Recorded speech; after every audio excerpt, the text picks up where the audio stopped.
Hiya, hiya. This is going to be like a scene out of Young Frankenstein. You hear the lightning and thunder in the background. I'm in Florida, and it couldn't be worse conditions. Well, because every time we have somebody on here that we really like, it starts to rain. And we've had so many thunderstorms during these hangs during important people. And the people I don't like at all, it's beautiful sunshine and lovely, and it doesn't go anywhere. But this is an incredible time because I'm in Florida. Robby is in California, aren't you, Rob? Valley, Robby California. Robinson. Yeah. Yep. And Jay is in New Jersey, right, Jay? Indeed, the Jersey Shore, yes. Yeah. And I want to make everybody feel comfortable, so I wore my tie-dye shirt, take us back to the day when we all loved the music. And also, I don't play any instruments in particular. There's a siren. Can you hear that? Yeah. Can you guys hear that? They're coming to take you away. Couldn't be any worse. Jerry Samuels. Yes, very good. Very good. Very good. So, Napoleon the 14th. Yeah. We have here a classic musician, genius, producer, director, and that's you, Robby. Oh. Yeah. And you've been on so many hits. I mean, when somebody mentions your name, it's usually from something that is not all the same, except, Frankie Valli. You're the musical conductor for him for a number of years and made him sound and shine every night, and Frankie's great with you. You are a great team. So we already know that part. But other than that, you've been with a lot of other artists throughout the years, right? I've had my share of rubbing shoulders with some of the greats in music history. I've been very blessed in that respect, Joey and Jay. But Frankie, 42 years now with Frankie Valli. How's that? Amazing. Oh, I didn't know he was that old. I'm not either. Here's the thing that you and I have in common, Jay, or Joey. I've played Sherry more than any other musician in history, and you played Sherry in more than any DJ in history in one day. That's good. And I don't play any instruments at all. I have no music talent at all, but I do play a lava lamp. Remember those days, Robby? I remember them well. I was in diapers, but I remember them. Oh, yeah. Well, I had a bong on my belt back in those days. So what's going on? Can you hear this rain? Yeah. Am I just imagining this? Crazy. It's getting worse. I couldn't ask for better conditions, I'm telling you. Do you ever have a concert outdoors like this and go on with the show? Have you ever done that? Oh, Lord. Rob? Hello. Hello. I'm out here in beautiful Simi Valley, California. The sun is shining, and it's hot and dry and beautiful, though. Have you ever had to play in bad conditions in a live setting? I'll tell you a story about one of the worst that we ever did. And, Joey, you may be aware of this. In I'm not even sure what year this was. In the early 80s, I think it was. We were playing in Philadelphia on the 4th of July and that Independence Mall there. Do you know where that is in Philly? Yeah. Oh, yeah. And we had a big 4th of July celebration. There must have been 50,000 people there. And we were doing, and there were this big storm was coming. And all of a sudden, we were in the middle of our set. We got to Oh, What a Night. Jerry Polchi was singing Oh, What a Night. Frankie was at the wings of the stage because he used to go off stage until he sang his verse. And a mini tornado came through in the middle. This actually happened right in 1981 now because it was just a week or two before we did the Garden State Live at Garden State album. I was there at the Garden State Arts Center. I was there. I remember that night. So it was just it was 2 weeks before that.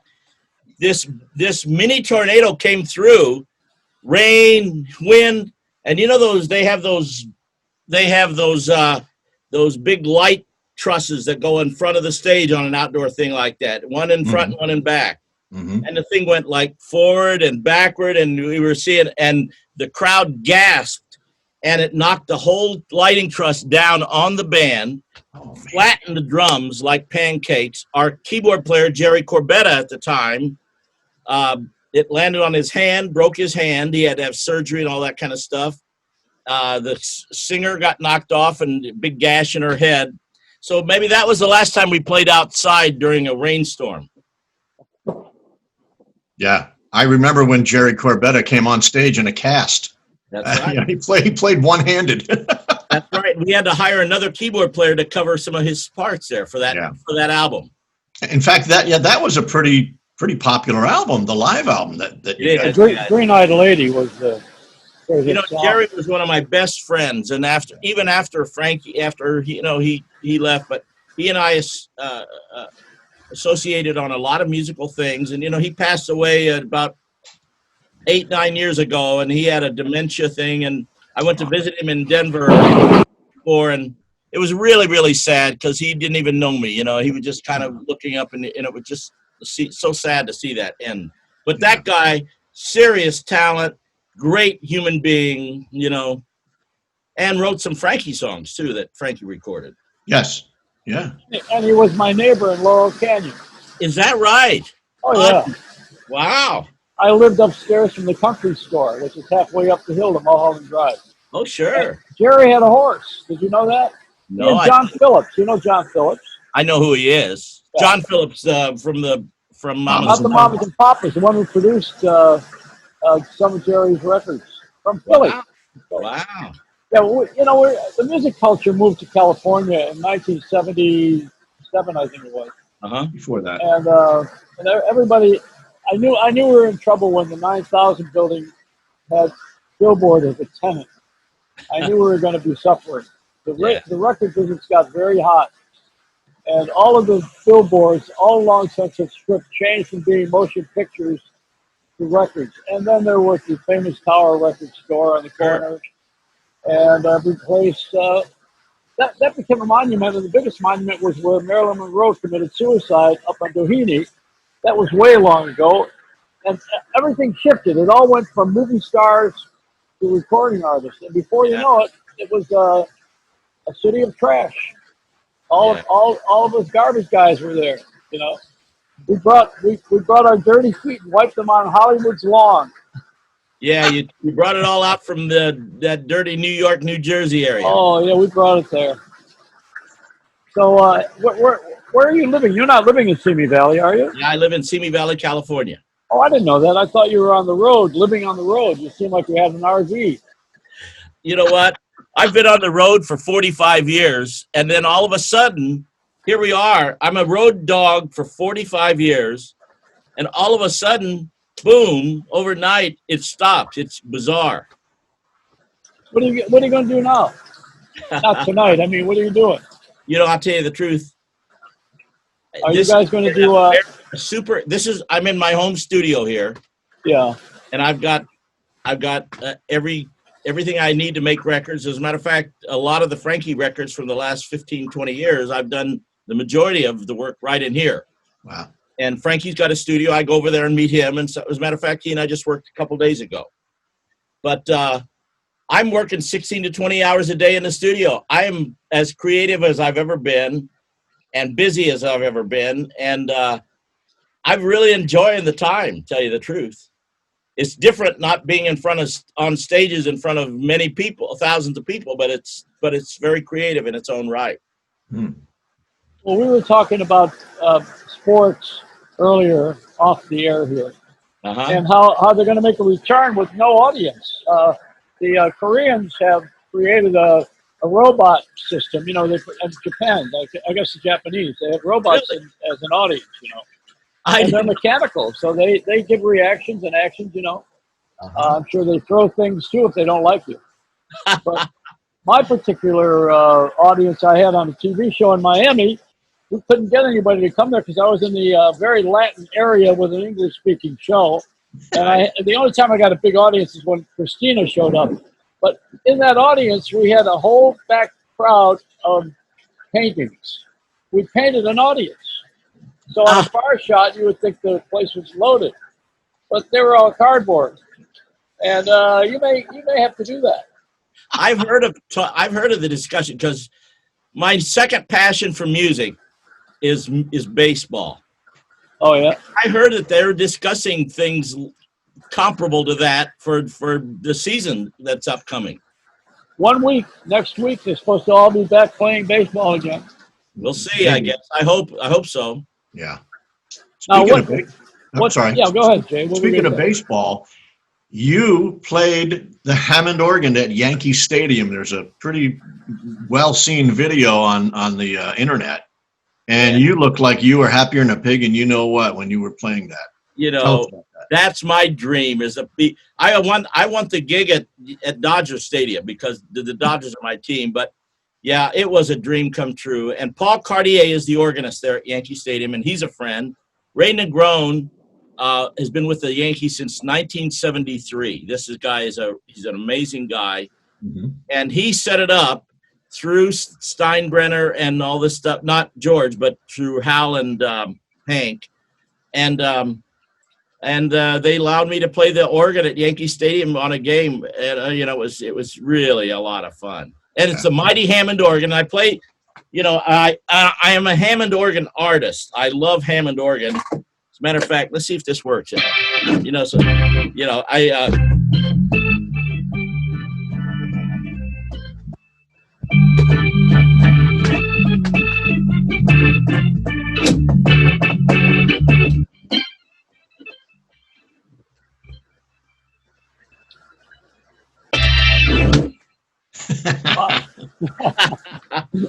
Wow.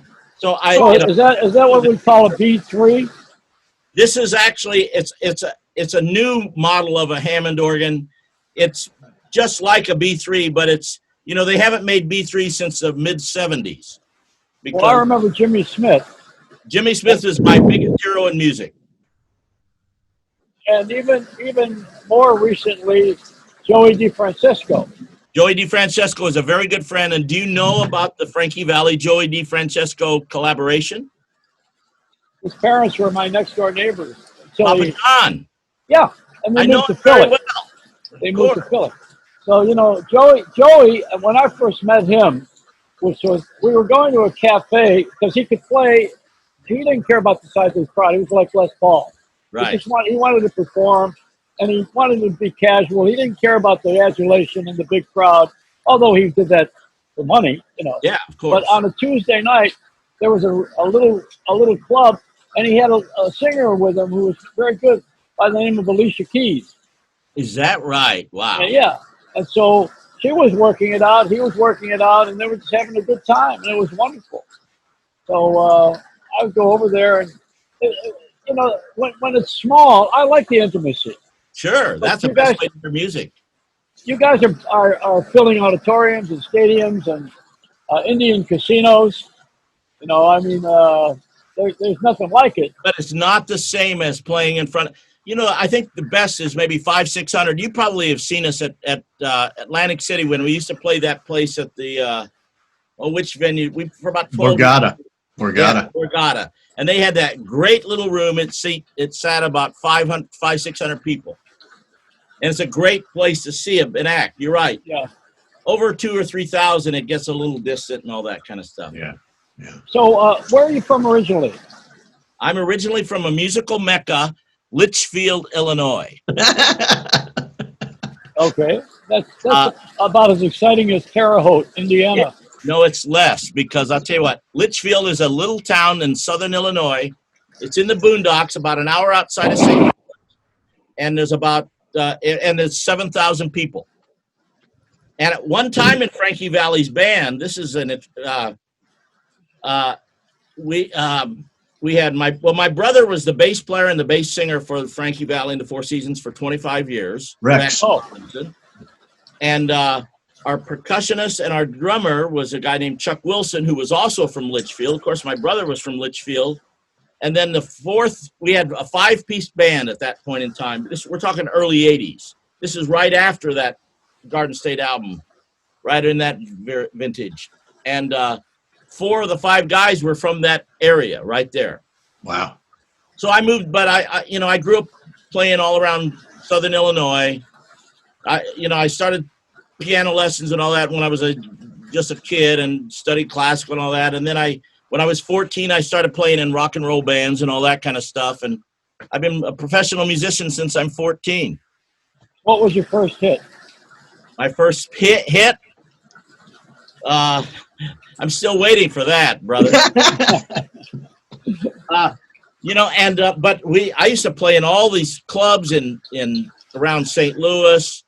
Who was some of the bands growing up in those? Michael McDonald was one of the local musicians at the time around there. REO Speedwagon was a local band at the time around there. And you know who used to book my band back in those days was Irving Azoff. Oh, boy. Wow. He was a local agent out of Champaign, Illinois. Have you ever played Branson? That's in the neighborhood. I've never played there. I have a lot of friends there, of course, but no, and we've never played there with Frankie. Well, there's no alcohol. I didn't even know that. Now, Jay has followed every single one of your performances. Do you know that? He's logged more time with this than Tom Hanks with the Greyhound. I've seen Jay at a few concerts, yeah. Yeah, we've met several times, Yeah, and my wife is a huge fan of Frankie's and yours, and there's a certain mystical thing about when you have a guy who's a legend on stage still singing the songs that made him famous. And Frankie has told me personally too, that people come to see the hits. They want to hear the hits, and like you said in the beginning about playing Sherry thousands of times now. And Frankie has certainly sung that song for 50 plus 60, almost 60 years. Does it ever get tiring to do those songs over and over again? No, I don't think so. I'll tell you what, it gets tiring in a rehearsal setting, but it doesn't get tired. It doesn't get tiring when you're performing and you're engaging with an audience. I think that's, and I've said this many times, and I've talked to Frankie about this, and I've talked to many peers in the music business. When you walk on stage, when you've done it as long as we've done it, it feels like you're walking, like you're home, and it just feels natural, and you love it, and you live it, and what's not to get energized by a few thousand people watching you and cheering you on? I mean, that's a rarefied scenario, and it's surreal in many respects, and it's out of the norm. Most people don't have that thing, and that's why it's such an engaging and a kind of like a drug. That's why guys like Frankie. I mean, I don't think Frankie needs to work anymore. I don't know if you got, but he does it because he loves it. All these guys have, no, to answer your question, it doesn't get old when you're playing the song and you're engaging and you're performing and you're living and all that kind of stuff, when we're in a rehearsal setting and or a sound check and you're playing Sherry, it does get old, Yeah. Well, I don't have to work anymore either. Of course you don't. No, I got that stipend check. That was good for about an hour at Whole Foods. Yeah, exactly. Yeah, these are weird times we're living. I'll tell you that. Oof. Yeah, so musicians, man, look at the musicians across. All of a sudden, the day the music died, this is on a whole nother dimension of that, isn't it? Yeah, and people may be resistant to come back to see live shows for a while. I don't know. Yeah, I think so. I don't know. I think people are very daring with this disease. I went swimming today. I went in the pool here, and you're not supposed to do that easily. And Florida's really bad again, Yeah, exactly. But I went in the pool. There was nobody else in the pool. I hope chlorine does it. I got to call Fauci. There you go. All right. You have a personal line to Fauci? He's got a hotline. Oh yeah. My doctor is on Fox, so immediately I don't trust him.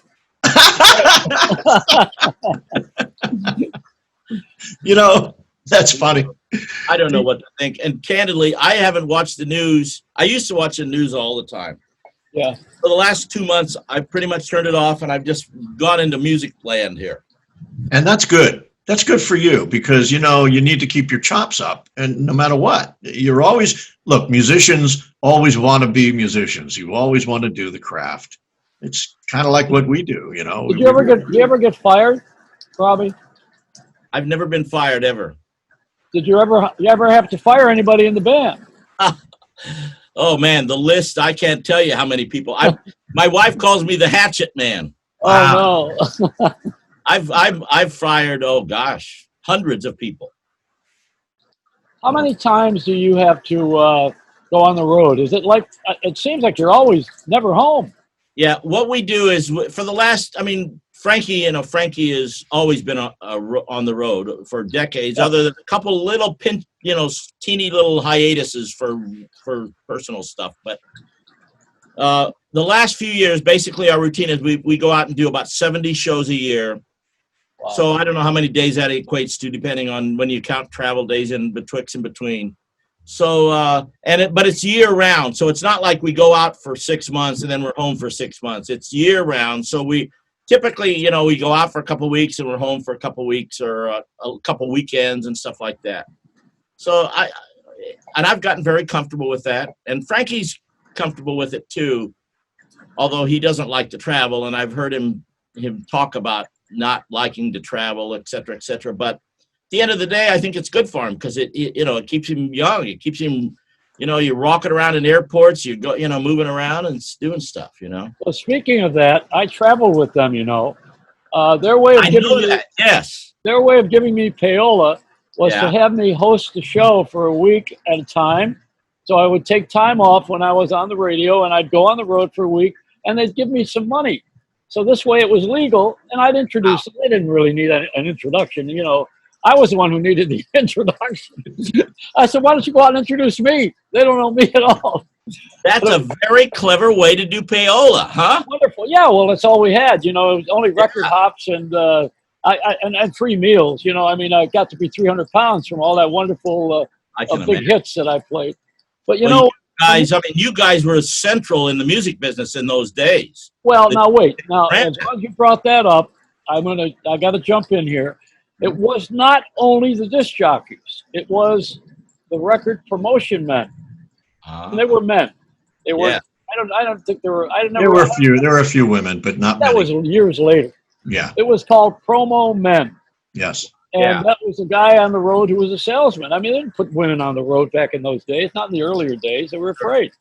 Sure. And also the women would get entangled. You know, they would go out and they'd probably get more hits. Yeah, of course, yeah. But anyway, the fact is that these guys worked with us, and they were the traveling guys who told everybody in every city what was going on in other cities. Now, here's my question. You were on the road about 70 days a year. That's as many times as I was on the road and as many times as I had jobs. I would get fired. I worked at 40 stations, you know. I was the first top 40 jock. I know that. I had 40 jobs. See, I'm just not as outrageous as you. But wait a minute. Now, I mean, but traveling on the road at that time was very common for entertainers. But as soon as we got fired or we had to leave somewhere, or we didn't like the conditions, I've never met a manager or a program director that ever said, I'm sorry or I was wrong. Never happened in my whole career. They don't, that management, you know, we're working for someone. Sure. Now, you guys work now for a lot of people, but you essentially work for yourselves. You know, I mean, you got your own group. It's Frankie and you guys. Absolutely. You know, I love the whole. Well, your company is great. Everybody that in that company is always great. And the reason why Jay likes it is he can see Frankie without having to pay. Thank you, Joey. Thank you. You're welcome. But as you can obviously you can see Frankie without having to pay as well, Joey. I've seen plenty of Frankie. Yeah. He's seen way too much. No, I love Frank. I know him so well. Yeah. That I could tell you one story that I didn't tell when I had him on the air. I was going to bring it up, but I watched the interview when you were on. That was well, you know, I was impressed. We have a healthy. I think we have a good relationship. Absolutely, you do. And I'll tell you something. My mother made homemade macaronis in Buffalo, My father was a junk man, not with the drugs, and never did they ever leave the living room to meet any celebrities at all. They didn't. That's not the way we lived. You know, we were a poor family that lived a modest life. They had jobs, and my mother she didn't have a job. Her job was the kids. So we had a taping with Bob Crewe, who was a great producer, and he produced a television special, which I wish we had the tape of. It was a 90-minute show with all of his artists on it. And, you know, the Four Seasons were not on his record label, but they were produced by him. And, you know, the artists he had on his own record label with his brother, Danny, they had Mitch Ryder. And Mitch Ryder, yeah. And Tracy Day, which she doesn't get mentioned a lot. Also, I think probably the one that gets the most attention would be Diane Renee with Navy Blue. She gets a lot of attention. You know, he had a lot of hits. Without question. And so he did a TV special with my people from my TV show. So they rented the studio. We had hired the crew. He did a 90-minute special. And we all went to my house, my mother and father's home, modest ranch-style home. And my mother made homemade macaronis that were hanging from a pole, you know, where you hang them to dry. And Frankie was there, and Tommy, and Nikki, and Bob Gaudio, and everybody was there, including Dionne Warwick, because she was part of this whole thing. And my father never had a black woman in the living room, because that in those days, you know, don't forget this is 60s now. Sure. And my father didn't know how to act with having Dionne Warwick there, and so he was very shy. He's sitting way on the other end of the couch, and I said, "Dad, you got." He didn't know that she was a major star either. You know, she was just starting. "Don't Make Me Over," I think was her song back then. But you know, it's interesting how we have evolved, and in show business, we have had a lot of colored people, color, not colored, right? And people of different nationalities and sizes and everything else. And we really just came to know the music. I mean, you know, if the thing was a hit, we didn't care who did it as long as it was a hit song.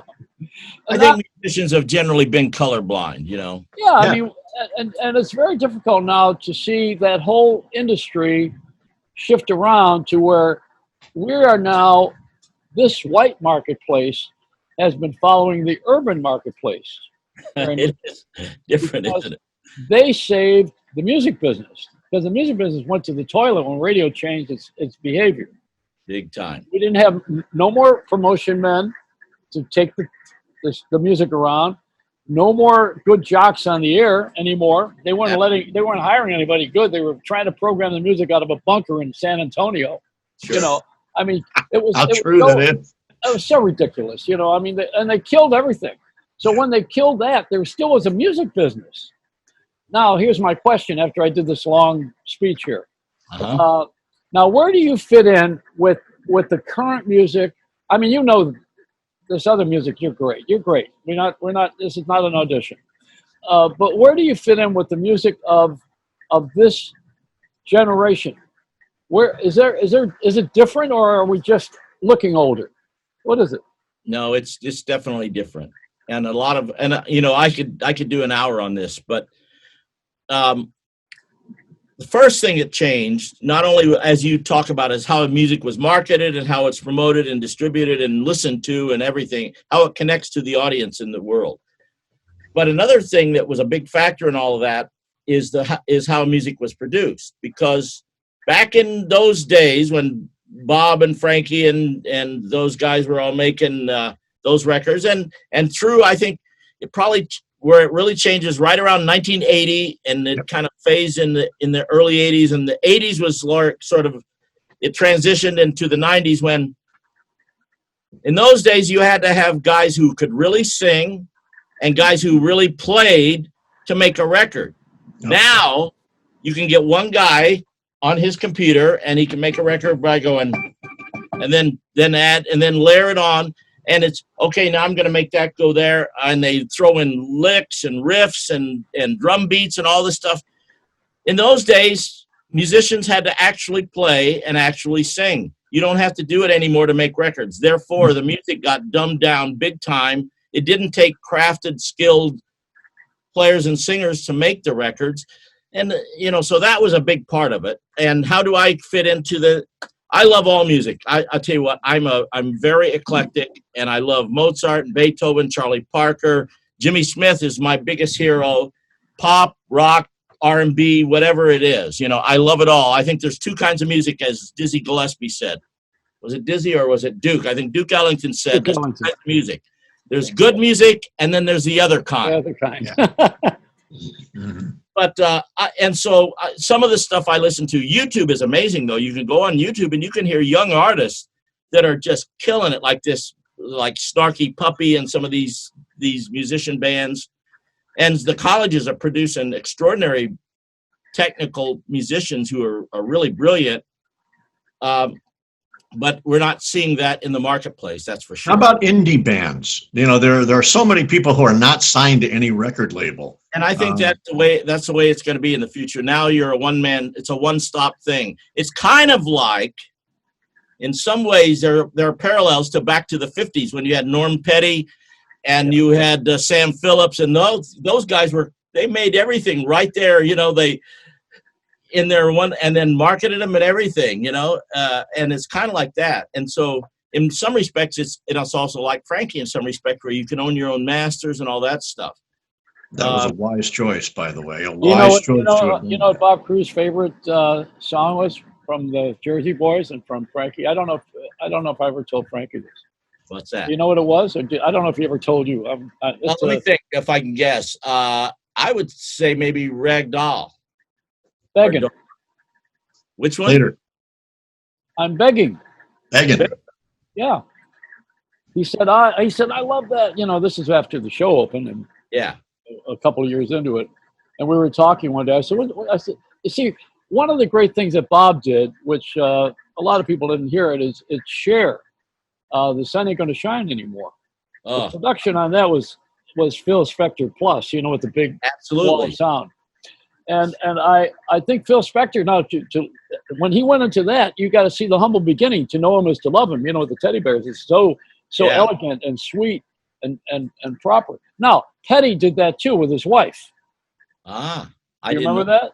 No, I don't know. They had a sweet romantic song. There's a lot of beginnings that don't get furthered, and also that we forgot because we came into the game a little differently.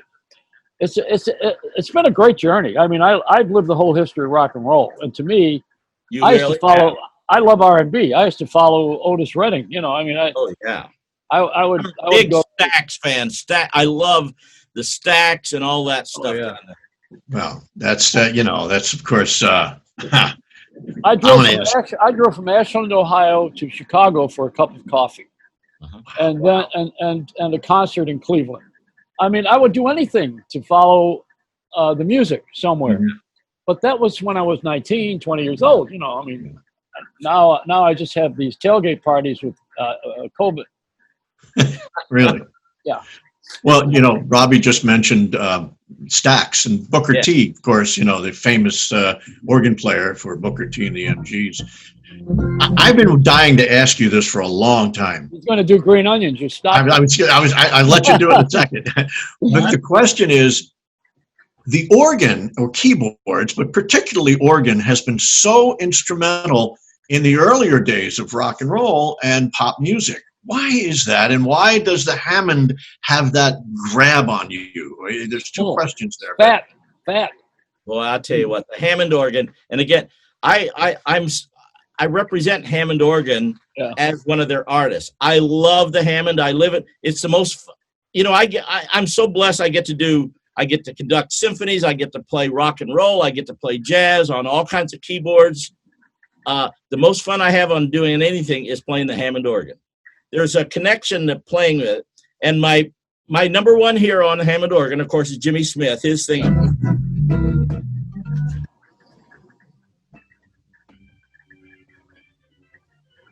Can you hear that, Frank? Can we pick that up? Maybe too loud. Yeah, we can't pick it up. Oh, I'll turn it up. Yeah, nobody's ever told me to turn up before. Yeah, maybe too loud. No, that's all right. Let's hear it. I want to hear it. Let's see if you can hear this. This is like a robot baseball game. You're watching his fingers and nothing happens. Let's see. Can you hear that? So the Jimmy Smith thing is like.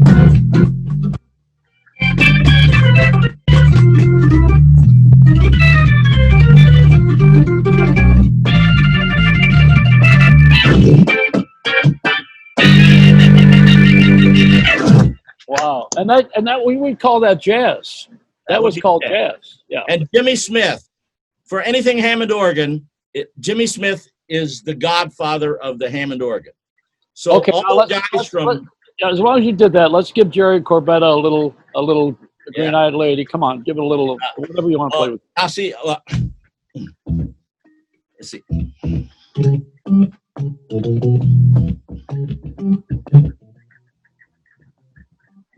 Did we lose it? We lost the sound.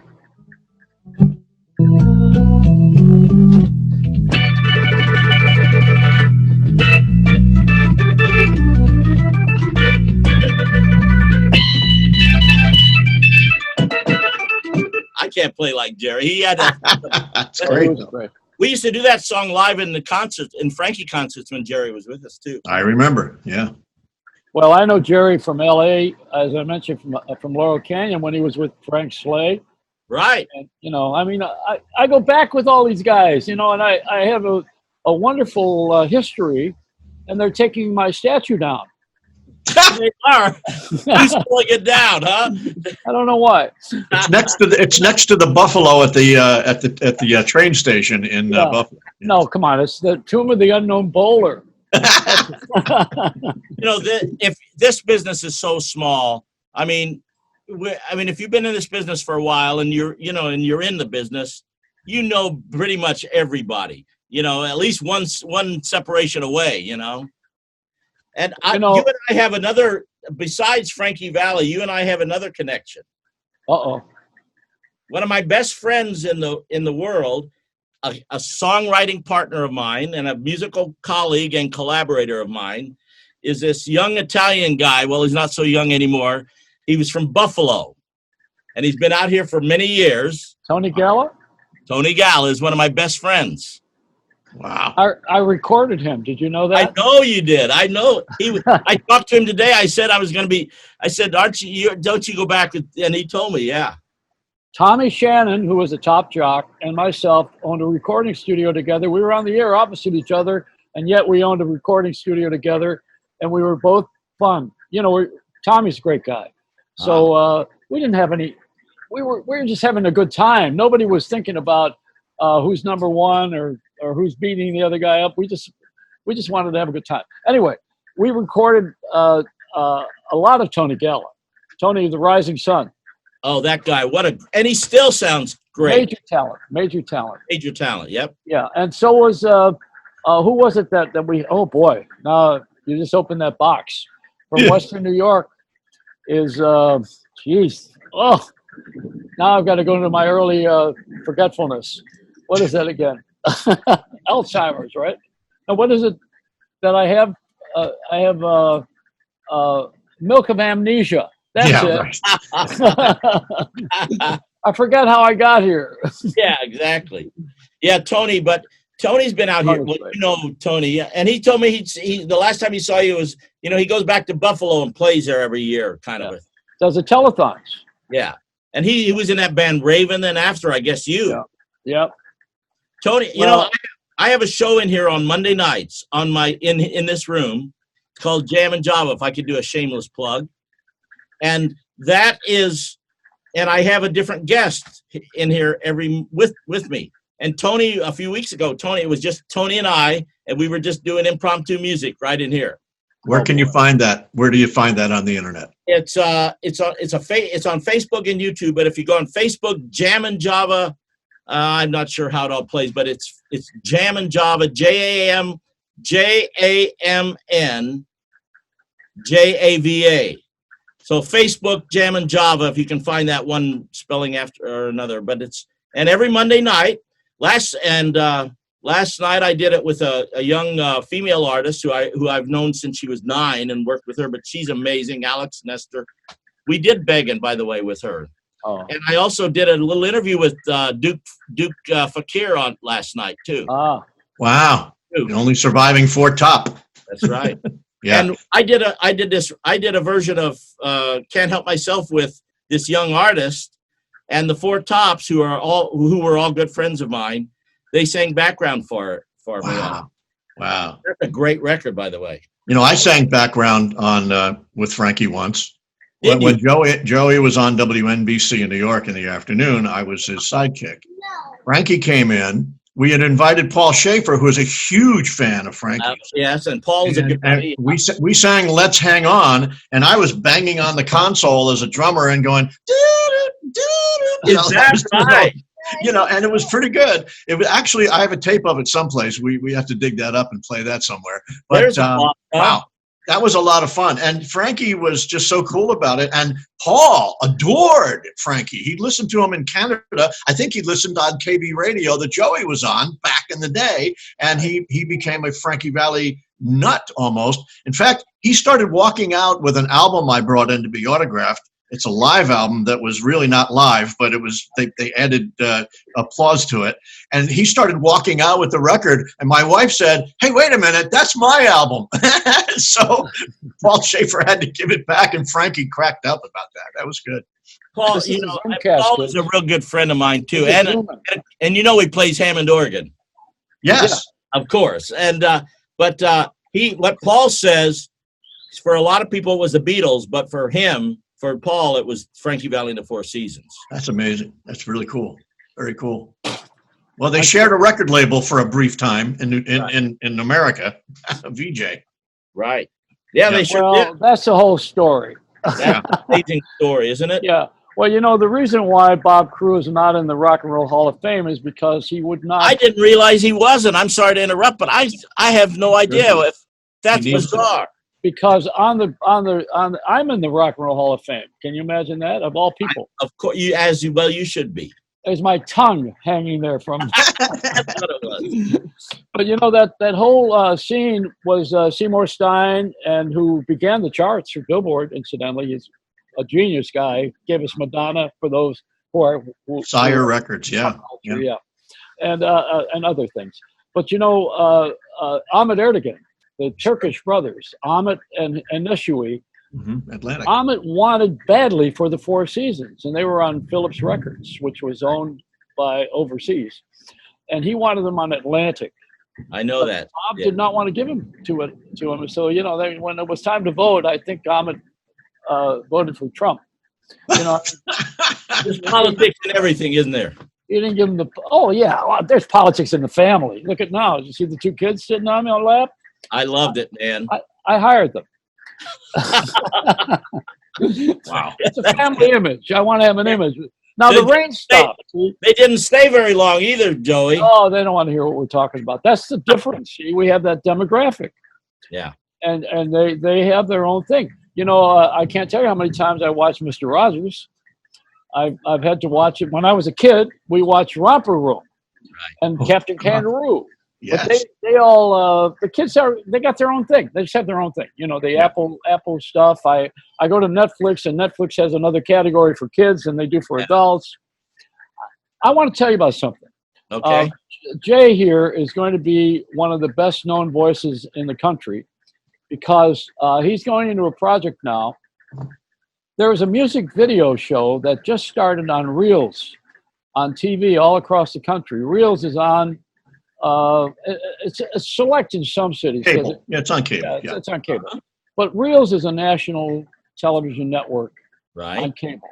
And they have a music show that's on where you live at midnight in LA. Really? Yeah. And it's called the Battle of the Indie bands. Indie music. Wow. Yeah. Well, it's called the Battle of the Indie Music. And so, they play videos. Tell them what they do. Well, they play videos of independent artists, and then people vote for the favorite one of the week, and then they move on to another level. So it's MTV added to social America's networking. Got Talent. Social networking. Social networking, of course. It comes from and people at home like you got there. Right. That's what you didn't tell them. Right, right. And I'll tell you, it's called the Indie Music Battle. I got it wrong. Indie Music Battle. Yes. And so they play these videos and they're well done. And some of these people, I think, could have #1 records if they got signed. That's how big some of these people are. But if you get signed, I don't even know what that means anymore. I mean, I think. I know it really doesn't, and that's the sad part about the music business right now. Somebody's making money, but I don't know about the artists unless they're performing, and they're not performing. Right. Where can they play? Nobody's buying CDs or records, are they? Sorry. Nobody's buying product, are they? Yeah, they're downloading it. You pay for play. They're downloading it, so somebody gets something. Yeah, I guess you're right. That's just not a free ride, you know. I mean, society, they're trying to open it up for money. They're not opening it up because they think that the disease is going to go away. Yeah. You know, I mean, this is all done for economy because hey, let's face it. I've said this a number of times on this thing. The one thing that would kill us is no electricity. Yeah. That would about end it all. Holy mackerel, yeah. If somebody wants to take over this country, that's all they have to do, right? That's all they got to do is turn off the power, and then we're done. Yeah. Your studio alone probably drags it down like every day around a certain time. You know. Yes. Well, you know, Erin Brockovich was after the power company, so be careful. She's right around the corner from you in Simi Valley. Don't make her mad. No. Now, Jay, tell them what you're going to do on the music video show. Well, I'll be introducing the acts and hopefully talking about them a little bit and giving their names and like that. And it's but you're not on camera. Well, no, not yet. Thank you. But it's I think that is a good way for new acts to perform. Frankie has told me there's no place for new acts to break like it was back in the 60s and 70s. You know, apparently there is over at Robby's house. You know, yeah, I'll tell you, there are a couple of young artists that are young. One is in her early 20s and the other's in her late 20s. One is this girl, Alex Nestor is her name. Okay. Check her out. She's amazing, Alex Nestor. And we did a version of Beggin' that's getting all kinds of airplay in Europe. Wow. The other girl is this girl named Sarah Nimitz. And so Bob Crewe wasn't wrong about that song, then, was he? No, he's not. That was a huge hit in Europe. Beggin' was a big hit. And that's covered, these DJs and, they do these different versions. That song's come back 2 or 3, 4, 5 times in various forms. Yeah, it's one of those unsung records. It really is an unsung record. It should be immortalized now. It's a trail I want to present here because we haven't done it anywhere else. Being friends with Bob Crewe, he always liked me because I was funny on the air, he said. And he liked to laugh because I didn't take anything seriously. Back in those days, in Miami, when I first I was very young, and I had in one ear Howard Cosell, and the other ear was Larry King, which was the brain damage, from that. So Bob came around in those days. He had a hit record called the Whiffenpoof Song. Yes, and that's how I met him. Of course, he also had one with Frank Slay with that Silhouette. That's right. Yeah. Now there's something about this. Bob introduced me I went to England, and he introduced me to Lionel Bart, who wrote Oliver. Okay. And Oliver was a hit show on Broadway after England. And he introduced me then to a guy named Andrew Lou Goldham, who produced this group called the Rolling Uglies, the Rolling Stones. Wow. And so they were living at a hotel in the hill, in the 60s. I want to mention this. That's why I'm bringing this whole story up. London still had not recovered from World War II. The post office looked bombed out. If you went to the Dorchester Hotel and you looked out the window, you would see that the city still had remnants. Yeah. It looked like Beirut. Those pictures you see in Lebanon, and London didn't have its act together yet, but it was coming out of it. And with the music really financed it. Frankly, I think a lot of it. I'm not so sure about it. I think that. Uh-huh. But anyway, I got friendly with Andrew Lou Goldham, whose girlfriend was Marianne Faithfull, and she was unfaithful. The Rolling Stones were smoking weed and starting trouble, and so was I. And we were driving along in Andrew's car with the Rolls Royce. I remember seeing the pictures of that Rolls Royce back in those days with him. A guy bumped into him, and he got out and he kicked his headlight out. And so the guy came over and pulled the wiper out. You know, I mean, it was like a Keystone Cops thing. It's like today. We had so much fun and just being crazy. So what happened to craziness? Why is everybody so serious? Why is everything an issue? And they call it an issue, it's a problem. Why is everything an issue and everybody's so touchy? You know, I mean, you work for the Indians with the casinos. You think that they give a damn about any of these other issues that we're talking about on television? I don't want to bring them up because then I'm going to start a war. Yeah, I hear you. Yeah. But why do we have all of this all of a sudden? Why is everybody so touchy? Where did we get this freedom from? This freedom of the mouth? Where did it come from? I don't get it. It escapes me. I have no clue. All I know is I just want to hunker down in my little studio here and make music. And all that stuff seems so foreign to me, and it seems so bizarre to me. I can't comprehend it. I'm a little bit ashamed that life's too short. Well, like these kids here, I don't want them to grow up with all that anger. Right. You know, I want them to grow up with my anger. Well, I know my grandkids don't have that anger, and I just got it. I have a place in Nashville, so I go back and forth between here and Nashville, and I've been here in Simi Valley, ever since this whole thing hit. But last week, my wife and I went down to Nashville because we had to see those grandkids, and so I just had the joy, and I know you can relate to this, Joey, and I know about you, Jay, but. Mm-hmm. The joy of grandkids is such a great thing, but it's so amazing. Important then to help, especially grandparent is different than a parent, where we can help to mold and shape these young minds, you know. And so, hey, our oldest grandson is in the Marines now. That, you know, well, God bless him for that, you know, because those guys they put their lives on the line for us. Yep. Well, the other thing you talk about Nashville, you know Larry Prager, right? You know, no, Larry? I don't. He's a good promotion guy. Person. Okay. Can't be a man anymore. Promotion person. Yeah, exactly. So this, I know you got to know this. Les Paul tells a story about all the guys gathering, and they use head arrangements. They don't read charts. They right? Is that correct? Right. They all sit around. Depends on your perspective, but yeah, Joey DeFrancesco doesn't read hardly at all, for what it's worth. And they sit around and you know, everybody owns a Mercedes. I got a lot of money. So the one guy says to the other, "Hey man, I got a new car." He said, "Hey, what'd you get?" He said, "Blue." Hey, now Brent, I wanted to tell you though about the Joey DeFrancesco, because you know that Joey was born in Buffalo and Papa John lived there. That's what I said. They lived next door to me on North Division Street. They were my neighbors. We used to exchange comic books. So is that they weren't Marvel comics? Joey when he was a little kid then. Yeah, I know. Wow. Well, we all were. So here's what I was going to ask you. Are you aware that that we're shopping a record right now? Hey, we're shopping a record right now, which is a duet album, a jazz album of Frankie Valli and Joey DeFrancesco. Wow. I'd be so happy to hear that. That's great. It sounds amazing. Wow. Well, wait till you hear it. And it's Frankie Valli like you've never, and I can say this because Frankie publicly announced it a couple weeks ago on a Oh, great.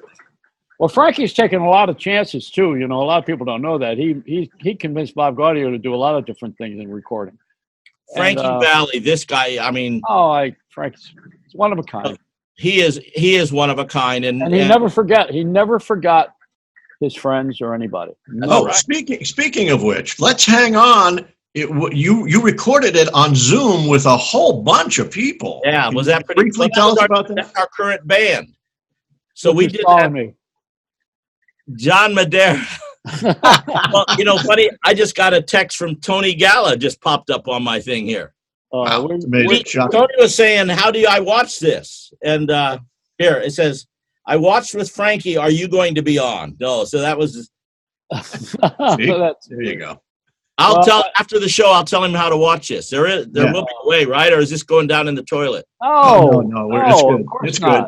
Yeah. All right. So that Let's Hang On thing was spectacular. It really was, and having that many people at one time singing the same thing on the internet was really fascinating. That's our current band. And what the way we did that, of course, we did that virtually, where I did a basic track here with drum machine and keyboards and stuff, and then I sent it out to all of the guys in the band. And each guy sent me back his performance. Bass player sent me back a recording of his bass along with a video of him playing it. Wow. And then the drummer did the same thing. The guitar players did the same thing. The singers did. And then I had these whatever 14 or 15 elements. Yeah. And I mixed the record all right here. Wow. And put the video together all right here as well. And then, of course, Frankie Dean, our tour manager, went over to Frankie's and recorded Frankie in his house. That's Dean Ignator, the glue. I call him the glue man. Yeah. You guys, great warmth. And thank you for coming here in our little Zoom. We don't have a big production here, as you know, because none of us are working except I think you're not working either right now, are you, Rob? Nope. And you're not working, Jay, are you? Not yet. No, not yet. And, gee, what about behind the scenes? Frank's working. Let's go borrow some money from him. Yeah. Oh, man, this was wonderful. Thank you, Robbie. Hey, Joey, there's one thing. Now, I wasn't there, of course, but I've heard so many variations on the story of you locked in the booth playing Sherry. What's the real deal? Well, the real deal was that I was at the recording session, and Bob Crewe didn't have a lot of money, so he used his feet on a board for Sherry. Is that right? With boots. And the little rhythm section with Bob Gaudio and Frankie and Tommy and Nick's tones. Whoa. Yeah. You know, and they did the Sherry thing as an add-on to the session for one of the guys that Bob really was pushing all the time and could never get off the ground with, the guy who did Silhouettes, Ray. So anyway, I took the liberty of, we didn't have tape recorders in those days, you know. I mean, we had, everything was a Wallensack if you plugged it in. And I took the liberty of asking Bob, I said, Bob, can I have a copy of that? I really like that. And Bob says, yeah, you know, I'll get you an acetate. So the acetates were the ones that were made before the pressing plant got a hold of it. Right. And it was before it was even mastered, and before that even mixed sometimes. But the next day he mixed it and gave me an acetate of it. He gave it to D.C. LaRue, who was David, is his real name. And he was from Connecticut, and he came to me at the radio station at WPOP, and he handed me 2 copies. And he said, Bob wanted you to have one. And I took his, and I took the 2 turntables, and I played it for 4 hours, back and forth, without any interruption. I said nothing. I just played it, then I played it, like that, until it wore out. We were on the other side, which is blank. You know, there's no other side. And so that was the thing. Now, the only reason I got away with that, I mean, the cops came, the phones were, of course, going crazy, because in those days, everybody listened to radio. They wondered what the hell's going on. Why are we getting the same song? You know, no one had thought to promote a radio station playing one record over and over again yet. Don't forget, Put It in Frame, 1960 something, 3. You know, I mean, it's 62. They weren't. We weren't. They weren't thinking of great stunts. Yeah. So I just happened to like it, and I played it, and I played it, and I kept it going. And David wanted his copy of the record back, David LaRue, and I said, "Oh, you know, I think it's worn out a little." Meanwhile, the cops came and arrested me. Wow. They came into the station. We did not. It was nighttime, so you know it's not a staff of people, and they were knocking on the room. I didn't let them in, and I put the mic on. That's great. Finally they arrested me on the air, kind of. You know, they said, you got to stop this. You're creating a commotion. Now, the caveat to the story, 2 things. Number 1, we were on Asylum Street. The name fits. And right across the street was the capital in Hartford of the state of Connecticut. And the governor's son, Governor Dempsey, Kevin Dempsey, his son, was a fan of mine and came over to the station. Okay. So now you got the governor in on it. Wow. And now here's the only reason I was able to get away with that without having the station throw me off the air. The program director was Morton Downey Jr. Is that right? He was crazier than me. You know, I mean, You're right. so he was aggravating it. You know, he kept aggravating. He said, "Don't stop. Keep playing. Keep playing." You know, he was aggravating it on the phone, calling me, saying, "Yeah, that's a good thing, man. Keep playing it." You know, so he was a troublemaker. You are, of course, immortalized on that in Jersey Boys forever, aren't you? Yeah, I mean, he was a black guy before Yeah, it was before it was fashionable. Well, here you go. Hey, you know what? Sherry counts. That's funny. Yeah. Is there a recording of that by any chance? Have you ever had anybody? Yeah, it's by the Four Seasons. There's an album too. no. Does anybody have an air check of that? No, we didn't do that. That'd be cool. Everybody, you call DC LaRue. He's still alive. Downey's dead. Yeah. There's a couple of us who lived through this. The engineer, he still can't believe I did this. He called me a horse's ass. So, you know. At least you didn't get fired from that, though, huh? I would have if Downey were not the boss. Yeah. Then the manager comes in the next day, and you know, people were always trying to pay me to play records because I was very popular. Sure. So I was smoking cigarettes in those days. I had a pack of Salems, and I smoked them. A guy came in and gave me a record to play, and I said, I'll listen to it later. And meanwhile, he bummed a smoke from me, and in those days, we smoked everywhere, you know. Yeah. And I'm on the air, and I'm smoking a cigarette, and I got my pack, and after the guy left, I see there's a wad of money in the cigarette pack. Yeah. Wow. So it was Salem. Sure. So the next day, being a good Catholic kid that I am, Yeah. I gave the thing over to the manager of the station, Phil Zoppi, and I told him what had happened. And then it dawned on me later, wait a minute. He probably kept the money himself. Exactly. So my father called me a schmuck. But let's not go there. So that's the story. Great. Oh, it's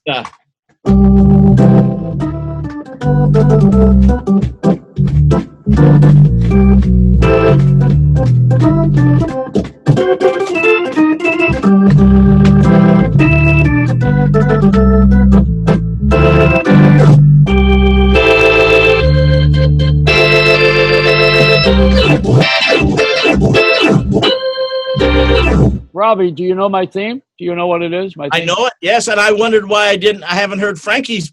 I only hear the instrumental versions. Well, why don't you play a little of it here? Oh, it's